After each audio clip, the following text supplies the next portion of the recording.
And here we are for yet another Mandalorian discussion show. We are on episode 3 of 8 on season 3, and this one is called The Convert.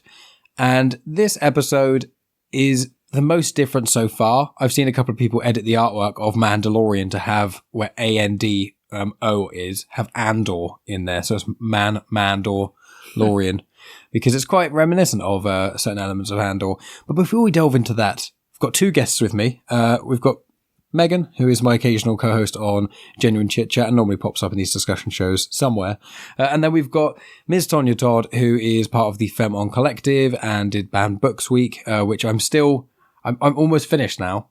It's a shame that I have taken so long to listen, because I'm sure you're probably prepping for Banned Books coming in a few months' time. But yeah, I've almost at the very end of that, but I wanted to make sure I listened in full and made sure that I was paying attention to them. So, you know, people need to go check that out. I'll put links in the description and everything else that Tonya is up to. So Tonya, hello, how are you doing? And what do you think of Mandalorian sort of in general before season 3 started?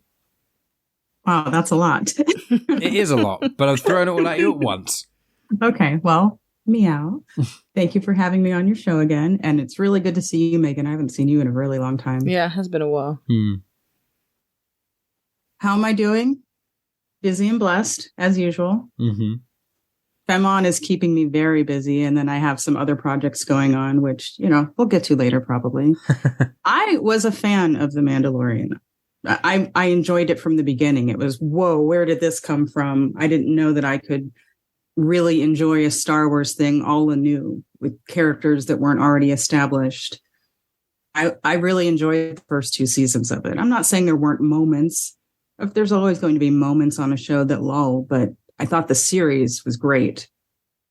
It felt like it was made by people who love Star Wars, not people who are money grabbing. And then I also enjoyed the episodes that were on Boba Fett, which really felt like they didn't belong there, but they were great. They were the best 2 episodes in the entire series. Yeah, they were good episodes. They were. And there was there more to this loaded question? Not specifically. When I spoke with Brett in the first episode, there was, and also Andy to a degree as well, there was an element of how Andor, to a degree, has not quite spoiled Mandalorian for us, but because Andor is at such a high mark, and there's elements of Andor that we wish were kind of adopted in certain ways for the Mandalorian, just for a more concise and more, in some ways, kind of deeply carved out storyline. In some ways, they're different shows to me. They're different styles of shows. This is a space western, and it's full of adventure and fun. Mm-hmm. It's definitely a more fun series. Yeah. But Andor was, I think, show for show, the better series because of the storytelling and the writing, and it was just a different type of program. I don't need them to be the same. Mm-hmm. And what about Kenobi? And obviously, you've just mentioned Book of Boba Fett, but with Kenobi, how do you think? Because it's interesting. Like, I was very disappointed with Kenobi. I was I can't say I was excited to see it because I fear these extra programs where we're dealing with characters we know have already died. We know how their story ends. So how are they going to keep tension going in these? There's no big conflict. Nothing really horrible is going to happen because we know how they end. And it stayed true to that. That was the problem. Is all right. So I enjoyed Kenobi more on the animated versions during the Clone Wars. Yeah, I agree. It makes sense. I did enjoy Kenobi, but exactly as you said, it suffers from the same thing. That the plot is there for other characters and things as well, but for the main driving force is featuring basically 3 characters that we know exactly what happens to them. And right. Megan, what about yourself? Like, when you going into Series 3 of Mandalorian, did the prior shows like Book of Boba Fett, Kenobi, or Andor, did they affect your excitement, or did Grogu just override all of that? I don't think the other series affected my excitement for this one, because, as Tonya said, the 2 episodes from the Book of Boba Fett that were the best episodes were basically the Mandalorian episodes anyway.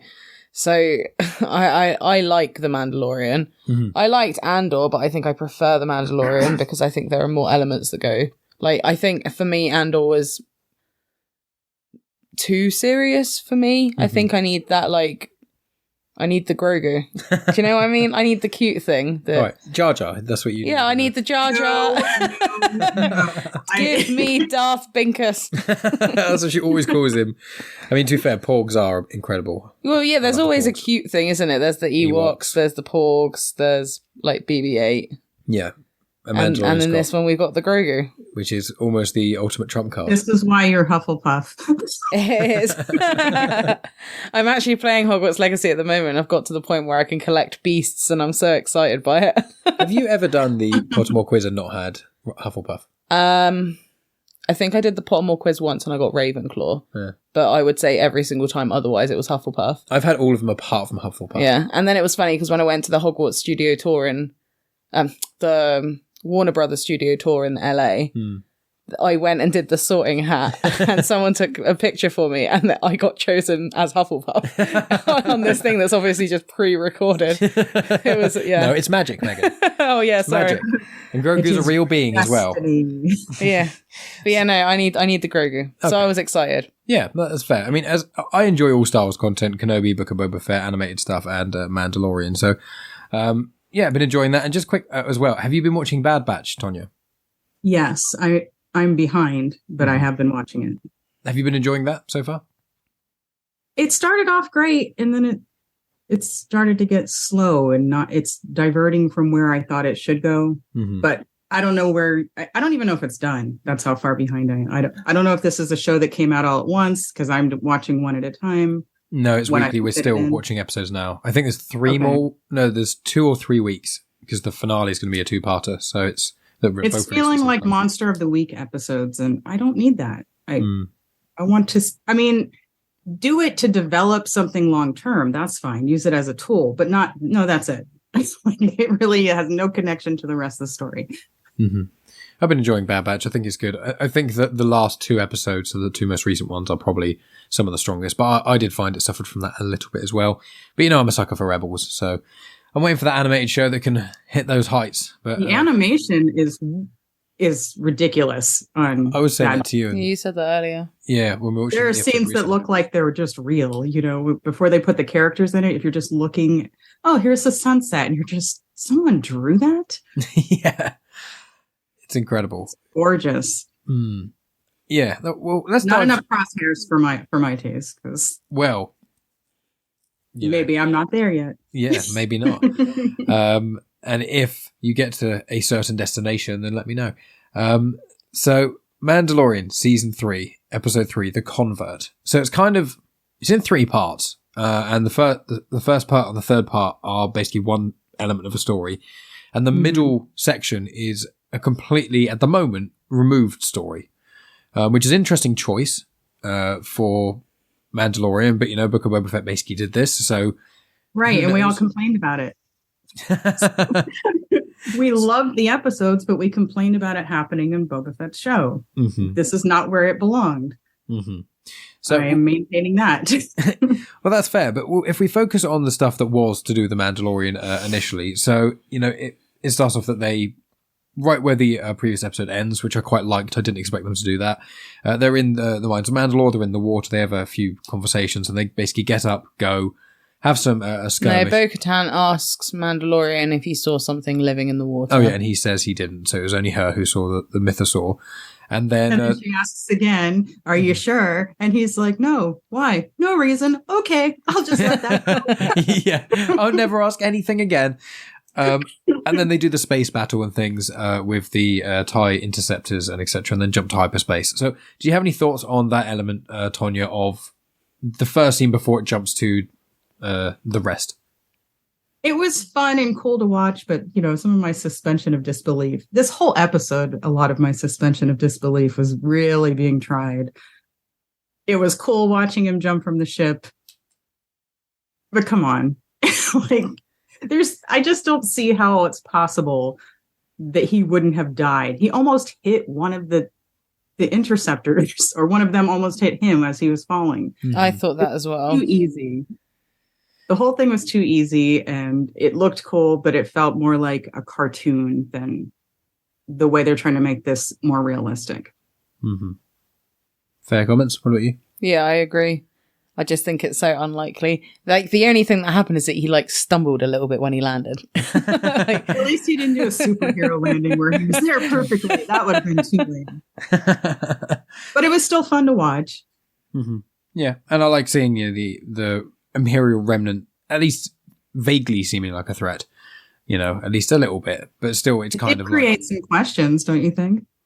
Yeah, it does around what's going on with Bo-Katan and what's going on with Mandalore, and I think that's the stuff that's really drawing me to this season. Is especially when you've seen Clone Wars and Rebels, and there's so much history about Mandalore, and especially who Mandalore the Great was, and that kind of element, and that's obviously create the Darksaber. It's like Bo-Katan's kind of the doorway into that. Like, even in the prior episode, she's had a few lines of dialogue just about her father and things like that, and how sort of Mandalore was a little bit then, and there was obviously those hints and those mentions of Satine, because obviously they're in House Cries and that sort of stuff, which obviously links strongly to Clone Wars. So I really like Bo-Katan's involvement in this. And if we just jump to the end then, because it's not connected, so it doesn't matter. With Bo-Katan and the bathing in the water and things, and her being redeemed, what do you think about that, Megan? I thought it was interesting, because obviously they're like plotting things along to indicate that she might join the Creed. Mm-hmm. Like, there was one thing, and I don't know if it's me just picking up on it for the sake of picking up on it, but in the ship, just after they've gone into hyperspace, Mandalorian, what's his name? Din Djarin says, this is the way. And then Bo-Katan says, this is the way. And then Grogu, like, makes a noise that sounds like this is the way. And I was like, oh, he's doing it too. He said his first words. Yeah. And Bo-Katan looked at him and like kind of like tilted her head to question it. So I think she's kind of coming on board with it. And do you do you think from here she's going to kind of stay in the Indian sort of religion and sect?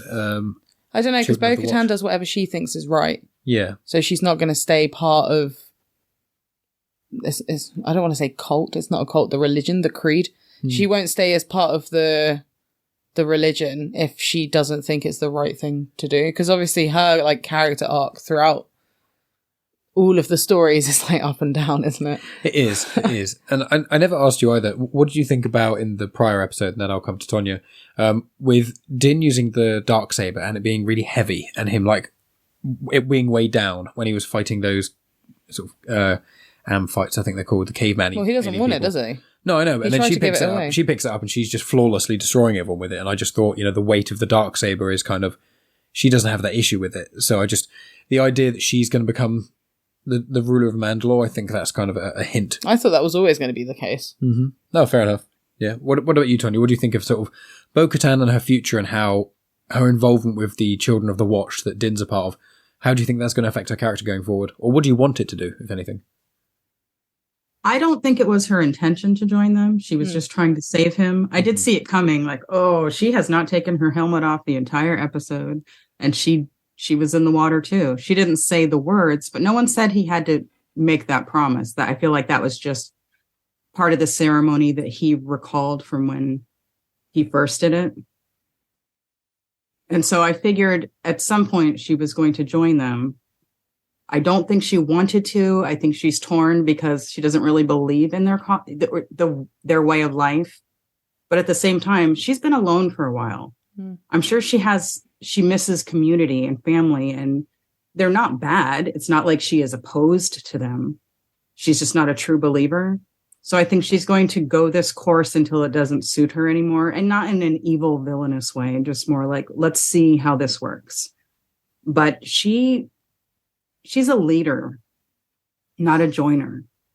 So I can see them coming to a clash when, she's going to want to go back and deal with that mythosaur. And I think that has to do with her long-term plans. So she's going to ride this out for now. Let's see how it goes. Maybe we can work together. But I don't think she's going to compromise herself just to belong somewhere. Mm-hmm. Good points. And what did you think about with, obviously you said you enjoyed Mandalorian Series 1 and 2. With the prior two episodes of Series 3, how did you find those two? It's a slow start, I think, because they ended on such an epic high they have to start a new story. Like, we had all these huge goals for the first 2 episodes. It was all about Grogu, and now we have to establish a new purpose. We need to have a new mission, and it feels like some of it is a little too easy. So I'm thinking there's a much bigger thing coming. I'm trusting the show to pull us through because it has delivered so much in the past. But I do feel like it's a little slow. Mm-hmm. But I'll stick with it. This was the slowest, but that's because they diverted from the main characters so much. Mm-hmm. And do you have any further comments on the rest of Series 3 before we get into this side plot? No, not really. Okay. So the side plot. It delves into what Dr. Penn Pershing, and I think that's a joke on pen pushing as well, his name. Pershing, he is a cloner who has some connection with the Camino cloning technology because he's had a Camino logo on his uniform when we saw him in season 1. And he's in this new kind of program for ex-Imperials to try and rehabilitate them. And it's quite interesting because I've not thought about that kind of element of things with Star Wars very much, because Star Wars, even the books and things, kind of they go to time like directly after episode 6 a little bit, and you get the Battle of Jakku and things like that, and Operation Cinder, and you've got these elements of the Empire for about a year and a half, and then it kind of disappears, and then you've got these occasional moments before The Force Awakens with the First Order, but not much else. So in the Mandalorian space where they're tackling the Imperial Remnant and what kind of happened to the rest of the people that didn't go off to make the First Order and didn't surrender immediately, we've kind of got this strange space, and seeing Dr. Pershing, who obviously we've seen in other episodes, and the woman whose name I do not think I wrote down. Oh, Ella Kane. Elia. Sorry? Elia. I'll have to look it up because I wrote think Ella. It's Elia Kane. Well, there we go. I'll double check it. But yeah, with her and him in this sort of program. So Tonya, what did you think about this diversion of the episode, and what did you think of the quality of what it got diverted for? I did not enjoy it. Mm-hmm. For me, it took too long, too much time away from the main characters. If it were going to be a quick side story, they could have done it in half the time. It was an extremely predictable outcome. Like, the whole time, I could have plotted this as a new writer, let alone after writing for years. There were no surprises. And so it was boring. It's boring when you already know everything that's going to happen, and there's no tension and there's no surprises. It felt like they were trying to mirror Andor, and that's a different show. And guess what? That was interesting because we cared about the characters involved. We didn't care about either of these characters. So why do we want to sit here and do this thing, ride this very slow moving train that we know is going to end up here? The coolest part about that was seeing the Star Destroyer. So just seeing the set should not be the most exciting part of it. You said it was quite interesting. It was interesting. It was not quite interesting. If they were going to do a side story like this to give us these little Easter eggs, I think that it should be more like, I don't know if you watch The Boys. Yeah, we do. And they had those. There was a separate Diabolical series where they have like these little shorts and they have these things that are from the world. It would have been fine there, something like that.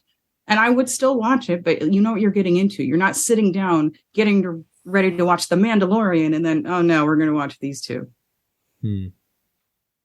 So it was disappointing to me that they took us off track so far. It felt like, I don't think you read the Game of Thrones books. For me, when I read the Catelyn chapters, it was just a slog. It was so boring, but there was always something so important in them that you had to read them. It felt like that's that. the first book, isn't it? Yeah, it's like, I felt the same. I've read the first couple of books. I felt the same way about her chapters as well. They were dull. Like, oh, we get it. You hate Jon Snow, and it's like, he's a kid. Quit hating this child just because your family cares about him. And there was no tension in her chapters, but there was always some nugget in there that if you did not read her chapter, you were not going to understand what was going on for the rest. And it felt like that. We're making you sit through this boring thing while planting all of these seeds that you need to know, or referencing things like we're tying it into the future and the past. Mm-hmm. But we're making you snore through it. You know, you need to stay awake for this. Yeah, no, just to clarify, I looked up and you were right, is Elia, right? Elia, Elia Kane. I thought in the episode she said Elia, because I almost thought she said Elias, but it was Elia. Well, if you heard that, I can't remember how she pronounced it, so we'll say Elia, but it's written Elia, so yeah, it works either way. But yeah, Elia Kane, and then the guy is Penn Pershing. But yeah, I mean, I found with this episode, when it changed, I was like, okay, we're going to learn about him. I wonder what he's kind of doing, I guess. I was like, I've never really cared. I've never been like, oh, what's he doing next? I was like, oh, something to do with cloning. That's going to be quite interesting. Like, is that going to tie in with, you know, the sequel trilogy and stuff? You know, all those questions like it kind of did in the prior seasons. And as you say, as it was kind of going, I was like, okay, I was interested by the freaky robot therapist. I thought was quite interesting. And some of the sci-fi that I quite like is some of this almost normal day stuff in this futuristic realm. But as you say, I feel like if they did it in Andor, if they did it as like a special for Andor, that might have worked better. But then I suppose it's different time zones, so it would have confused everyone. But yeah, I didn't feel like there was enough there. As you say, it almost felt like that section, it was just its own little random 20-minute episode. And they just went, well, we've got 2 20-minute parts of an episode-ish, or really 10 minutes of a Mandalorian episode, 20 minutes of this. Let's just kind of smush them together. What did you think of it? I found it really weird because it was like, it felt like it lasted ages, but then at the same time, everything that happens in the time that you watch it felt quite frantic as well. Like, 1 second he's like, no, I couldn't possibly carry on with the cloning stuff. Then the next one he's like, yeah, I'm going to do it. Then he's like, oh, no, we can't go to that place. I've changed my mind. He's like, no, yeah, we're going to do it. And it's like, okay, make up your mind, and also see that she's a baddie because it's glaringly obvious. Right. She stares quite a lot at things with a concerned expression on her face. Yeah. Yeah. Then what do you think? And for him to be this smart, how are you being this easily duped? She's not even seducing you. She just gave you cookies. Are you so sad and lonely that just a smile is going to do it? You know? Yeah. Yeah, it's I guess if he hasn't had that kind of attention before. I mean, to be fair with me, if someone gets me biscuits, I'm just like, okay, I trust you slightly more, even though I probably shouldn't. You know, I said at work actually. As soon as I saw that box, I was like, oh no, he's dead. Yeah, as soon as it's like food, it's the way in. It's the way in. But yeah, I mean, I like seeing, as you say, Tonya, I like seeing the Star Destroyer, and I thought it was cool hearing that a lot of the Imperial technology was basically just completely destroyed and not used at all in the New Republic, and all these sort of elements that kind of give rise to the First Order. But it's like, if I want to hear about the rise of the First Order, I want it fully in like an Andor style show. I would like Andor to finish, I think maybe season 2, but whenever it's going to finish. And then they've got this gap for this mature show, and it can be called something like Rise of the First Order, I don't care. And it just have this thing, and you get to see all these different threads. It could almost be anthology, but almost every episode could do almost what this did with Mandalorian and Bo-Katan. Where every episode at the start and end, you've got 2 or 3 minutes of these certain characters that maybe you don't even find the names of for a couple episodes, but them at the start and the end, and then in the middle you've got this kind of anthology story, and then at the end it all kind of shows how each thread of each of these sort of stories combines together to give this issue or threat to the New Republic. Like, that sounds brilliant. Make it happen. Right, Disney, if you're listening, oh yeah, make it happen. Yeah, I already have a theory of the next book thing that they're releasing, but that's not the time. It's not the time for that here. But yeah, I did enjoy it, and I thought it was well made, and it wasn't like cheesy and bad. I just ended that kind of section with them, and I was like, so all of this was just showing, yeah, some cool lore and stuff. I'm sorry, guys, I got hiccups. That's why audio-wise it sounds weird. But like, all these cool things with the Imperial, like the amnesty program and that robot therapist I mentioned, it's really, really cool, but it's not enough story-wise there. I don't know where this is going to go. Maybe it will be paid off, but it just doesn't seem like him just getting mind flayed at the end. It was like, did anyone ask what happened to him? Right. That's what I said. My suspension of disbelief this whole time. I don't believe that he is this dumb. He is this brilliant scientist. And you're way too old to have gone this long without someone trying to manipulate you. You work for the Empire. You know you should trust no one. You've seen her in action. You know you shouldn't trust her. Just all of these things. And then, come on, you weren't thinking about doing this, and now gradually you feel yourself being pushed toward it. How are you this easy to puppet? I just don't get it. And then, I'm just going to stay here and watch this. Don't mind me. Like, they can't tell that she turned the dial up. No one's going to question afterwards. Yeah. Hey, how did this happen? Yeah, I don't know. I didn't say anything. I tend to say my thoughts out loud when I'm watching shows with Mike, but I did think, you have been left in this room alone. The guy definitely didn't do that. How is it not? How are you not going to get into trouble for putting it to Max? Mm-hmm. The evidence will be there because his mind will be flayed. You know, how are you going to explain this? Yeah. Yeah, I thought that was really goofy as well. That bit, I was just like, leaving someone in a room, like, why would you ever leave someone unauthorized, especially if they're part of, like, the amnesty program and they've just put in... How do we know her? She was on Moff Gideon's ship, but what was she doing?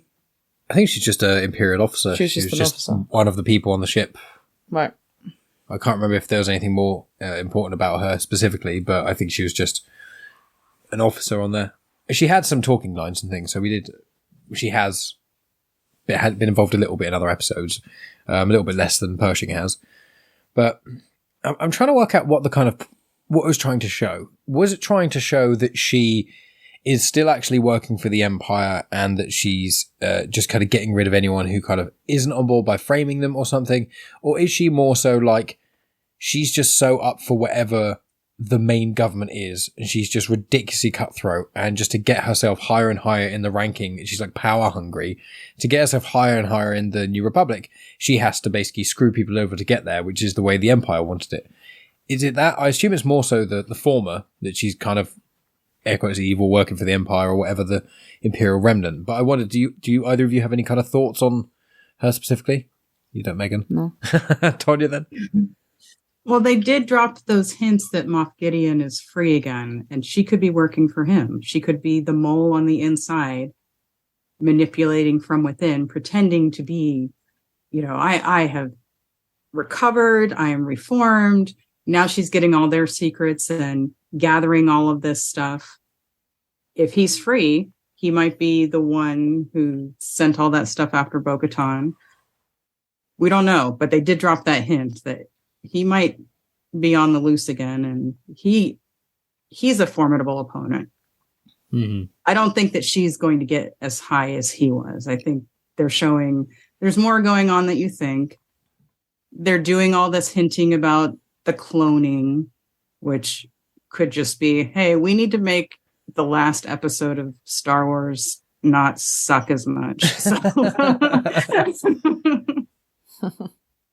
So let's show that, it was there the whole time. Okay, we'll see. It was Agatha all along. Right. And what did you think about when we saw Coruscant on ground level? Like when you saw the aristocrats and things like that, and especially when I think they kind of landed, when they were just kind of walking around Coruscant, and you got, because this is the first time I think we've seen it since Andor. So, because you never see Coruscant in the original trilogy apart from in the special edition of Return of the Jedi. Right at the end when there's the celebration, you see like a scene there with a few frames there with some fireworks, but like you don't really get to see Coruscant, and it's not in the sequel trilogy either. So do you like that at all, or do you not care? Is that where you had all of like, they had like the street performers and stuff? Yeah. The street performers and the rich people walking around, and one of them saying, the Empire, the Rebels, the New Republic, whoever. Yeah, I thought it was cool to see it busy. I mean, when we have seen Coruscant, it's always been up at the top. Yeah, apart from in Clone Wars. Apart from in the Clone Wars, where there's a couple of episodes with Ahsoka. Mm-hmm. But I think it's cool. Cool to see the different layers of Coruscant. Would you like to see more episodes like this, or you just like no? No, I want Grogu. Give me, give me the main characters. That's who I want to watch. That's why I'm watching the show. I don't want to watch a fucking shitty bit about a scientist in some sort of rehabilitation program. Mm-hmm. Give me the cute little alien baby. Would you want? I know they've, as Tonya said, they've mentioned Gideon and stuff. Do you want him to kind of come back and be the main antagonist, or do you want them to kind of move on with something else? I don't really mind. Doesn't make a difference. Do you to have me. any wishes for the future of Mandalorian? I want Grogu to start speaking.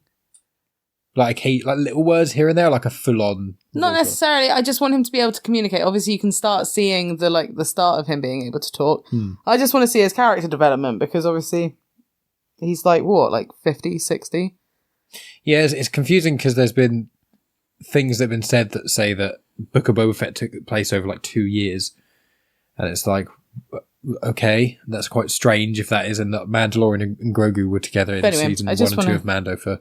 I just want to see his character development. Well, you see him with the Beskar. Grogu. You see him with his Beskar sort of chainmail on. Do you want to see him in the armor? Got that. He's got his little armor. Do you want to see him with a Mandalorian helmet?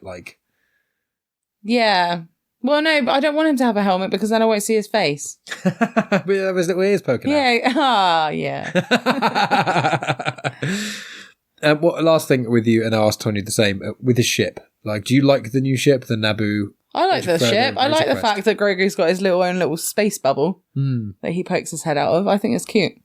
Nice. I was sad when his original ship got blown up, though. The Razor Crest was a very cool ship. It was very cool. But this new one is very cool as well. And I like how fast it goes. It just zips around. It's insane. But sorry, Tonya, with yourself, obviously you've already mentioned that you didn't like this kind of episode. What sort of stuff do you want The Mandalorian to be there for? Do you want it to be kind of to launch off lots of other shows? Do you want it to be a part of the puzzle that all the other shows connect together to make this bigger story? Do you want it just to be about Mando and Grogu? What are your kind of wants and desires of the show in general? Being as it was this show that relaunched Star Wars as a profitable medium where people could get together and enjoy it, nobody expected it to be this good. Mm-hmm. And then they loved it. And then, okay, we're going to greenlight all these other things because this was so successful. So let it be its own show.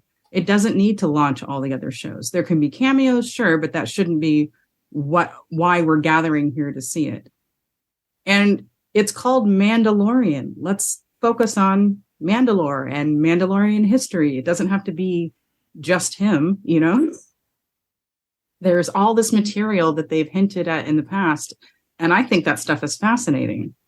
Way more fascinating than some loser that we know is going to get shoved in the end.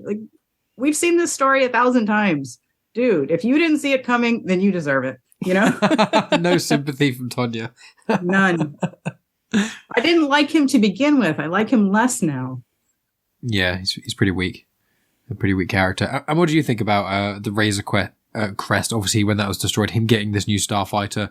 Did you like that? And did you like the sort of part? Oh, I was so upset when he lost his ship. Yeah. And this one's cool, but it doesn't feel as practical. Mm-hmm. I don't feel he's as safe in this. Where can they store food?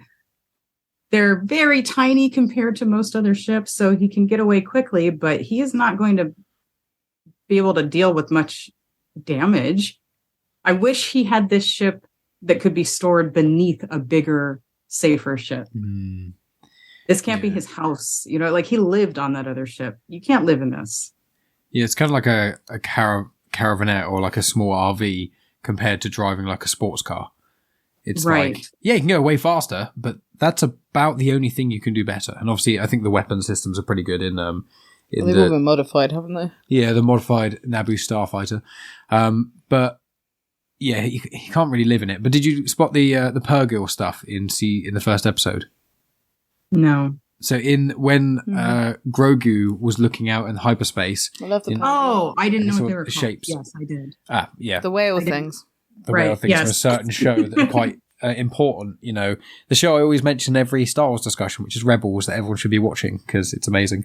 Okay, I watched it. That doesn't mean I have memorized every phrase, creature, term. No. Yeah, Mike. I always forget what they're called. I'm the one that remembers what they're called because I like them. You love it. Yeah. Anytime there's big whale creatures and things, you like them. like an Avatar as well. Yeah.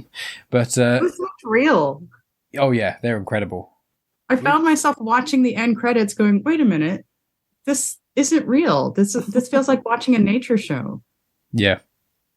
It was phenomenal. It was Creates a spectacular world. The storyline, not so spectacular, but the world, just gorgeous. It is beautiful. I'd say It's like he's just filming it. Like it just feels like a real thing that he's filming. It's absolutely phenomenal. And it's with Avatar, I agree with you. I think the story is not the strongest, but when you watch it, especially in the cinema, the experience you get is so good. And like the only real weakness I found with it was the plot. I think everything else in it was so well done. And Plots are kind of important in movies. Kind of important, yeah. But it depends in certain respects on how reductive one wants to be on a plot. You know, it's because one can argue day and night, which Megan's not going to want me to do, of like, you know, how, because good plots and stuff, there's certain films which do have, you know, really cool plots, but there's other films, a lot of films where people think, oh, the plot of this one's great. Other people go, it's too complicated. And then other films you go, oh yeah, this plot's great. It's like, no, it's too simple. And it's like this balance. So with me, I think with Avatar, I'm like, yeah, it's not that complex, but I like where the story unfolds. And I think there are good emotional beats in there, which I find for predictable stories is often more difficult to do. But I did find that there were parts I was like, this is getting me a little bit, which surprised me. Okay, but how many times would you watch that movie? It's such an investment. So long. It's very, very long. It's worth watching once, but I can't see myself sitting through it again. I'll tell you the next time I probably would watch it again, but that's solely because, like, I love water. Oh, I thought you were going to say something else.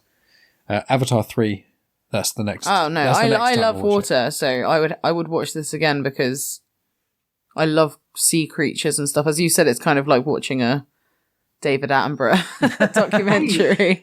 So, if he did commentary, could you imagine? That'd be phenomenal. And here we are in Pandora. In Pandora. Yes. Anyway, that was a big old tangent. So, anything else to say about the convert episode of Mandalorian, or anything about the show, The Mandalorian itself, or live action stuff, or anything else about Star Wars before we sort of wrap up here? Tonya. It had an interesting title because it could be played multiple ways. Are we talking about the Doctor? Are we talking about Elia? Are we talking about Bo-Katan? Yeah, it's a very good point. Anything else you want to add, or is that the final sort of words on this episode for you?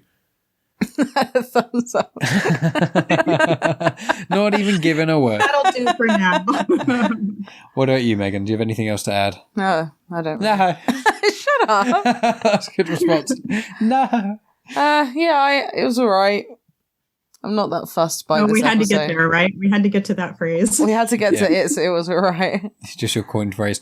Out of interest, are you excited for any future Star Wars content that's coming out? Like, I just find the amount of it that comes out is quite not enough. I agree. It's not enough Star Wars. Shut up. It's too much Star Wars. It's an overwhelming amount of content, and that's how I also feel about the Marvel shows when they were coming out one after another. Mm-hmm. I just feel like sometimes I don't get, like, at the moment, why have they organized it for 2 shows to be on simultaneously? I think the reason is because they were a bit silly, and what they did was they realized that when Bad Batch finished, there was a few weeks gap, and then May the 4th is when Star Wars Visions comes out, and also the High Republic Adventures comes out, and High Republic Adventures is another animated show, so it's like... This is what I mean. This is evidencing my point. It's meant for way, way younger kids. Yeah, I appreciate that, but there's still... Because there's the way show. younger kids that you're watching. You know you're going to watch it. Yeah. Right? Yeah, I know. Like, there's those 2 things that you've just mentioned. You've got Bad Batch going on at the moment. You've also got The Mandalorian Season 3. You've got Careful Ahsoka not to say coming out. anything else about stuff coming out, because Tonya tries to put the blinkers on with other stuff. I don't, yeah. Well, I don't even know myself anything else. There's 1 or 2, but I won't say them specifically. But there's just always so much stuff coming out, and it's a lot. Mm-hmm. So no, I don't really get excited about other things. I must be honest. No, you're more excited for the Stand Up to Cancer Bake Off episodes that are coming out than the next episodes of Mandalorian or Ahsoka or Vision. I am looking forward to Ahsoka because I like Ahsoka. But are you worried? Are you worried they're not going to get it right? Are you? That's why I was. I was about to say the same. I feel the same way how I felt about watching Kenobi. I feel like it's going to be something of the similar vein where they're just like I mean, there's obviously a little bit further that you can go with Ahsoka because you don't know what her end is. You don't know what happens to her, so they can go a little bit more. Whereas obviously with Kenobi, you're restricted because you know what happens. But yeah, I don't know. I liked seeing Rosario Dawson's portrayal of her in Mandalorian and Boba Fett. In Boba Fett, when she stands there, says 2 lines of dialogue and crosses her arms. Yeah. But yeah, it'll be interesting to see. Yeah, that's the show I'm most excited for, I think. Mainly because obviously the strong hints that it's going to be connected to Rebels because it's Ahsoka. Yeah. But yeah, it'll be very exciting to see if they do go down that path. But yeah, there's not really much else for me to say. I enjoy pretty much all Star Wars for the most part, and all live action Star Wars, even the weaker stuff. Mike's favourite is Jar Jar Binks. That's not true. That's one of my least favourites. You know what? I do have one good thing to say about this episode. I enjoyed the musical cues. The what cues, sorry? The musical cues. You could I see.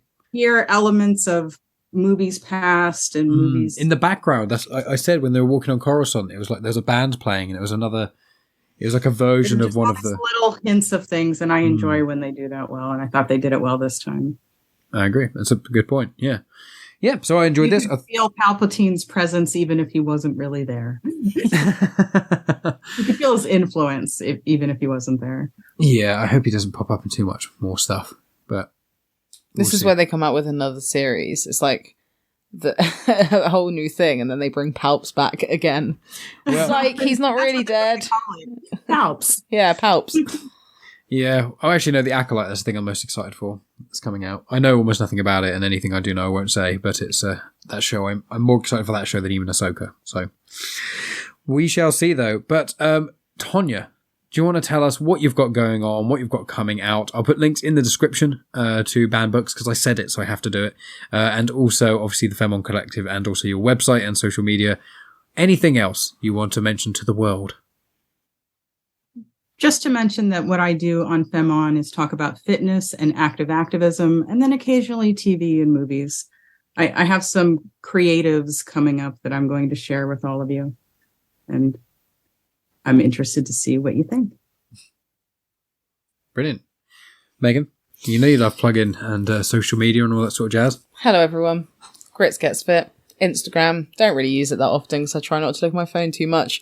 And any of my friends can vouch for me because sometimes it could take me months to reply to their messages. You can ask Tonya because it sometimes takes me... The fact that I even messaged Tonya today out of my own will to send her the picture of those banned books... Oh, yes. Is a bit of a miracle, really. So I feel blessed that I messaged you, Tonya. I always do. But yeah, Grits Gets Fit, Instagram. And on Patreon... Genuine Chit-Chat. You can hear me on Afterthoughts. That's that. Yeah, one dropped on Memento today, right? Yes, yeah. We recorded that. What was that film? That was the Polaroid film with Guy Pearce, the memory racy one. Yes, which I adore. One of Christopher Nolan's first films, and we recorded our Blade Runner one today as well. My birthday. Good fun, and we've got a few other things coming out. It'll be Blade Runner 2049, is that what it's called? Because we're partway through that. Yep, indeed. And also, we're going to Star Wars Celebration in a few weeks, so we will be recording some stuff for that, but I imagine that won't just be on Patreon. But you can find me at Genuine Chit-Chat on Instagram, Twitter, and on Facebook. You can go to my Patreon, but you can also subscribe to the Pop Culture Collective newsletter, because a lot of updates of Femon Film, with Femon Collective are on there. Genuine Chit-Chat, Star Wars Comics and Canon, this very show, all kinds of great fun stuff, and subscribe to Genuine Chit-Chat on YouTube as well. Everything's in playlists, lots of video versions of stuff, all good fun for everyone. But thank you, friends, for tuning in for another episode of the Mandalorian Discussion Show. I'll be in next week. I think I might be with Tony. I should have checked before opening my gob about this, but I know Tony Farina is coming on the show very soon, and he hasn't been on shows for a long time, so it's on these discussion shows. So I'm very... Well, he needs to promote his new book. Oh, yeah, that's a good point. That's a good point. Well, I'll be having him on Genuine Chit-Chat to promote that at some point anyway, but yes, it's all going to be good fun. But thank you, friends, for listening as always, and we will speak to you very soon, and as always, may the Force be with you.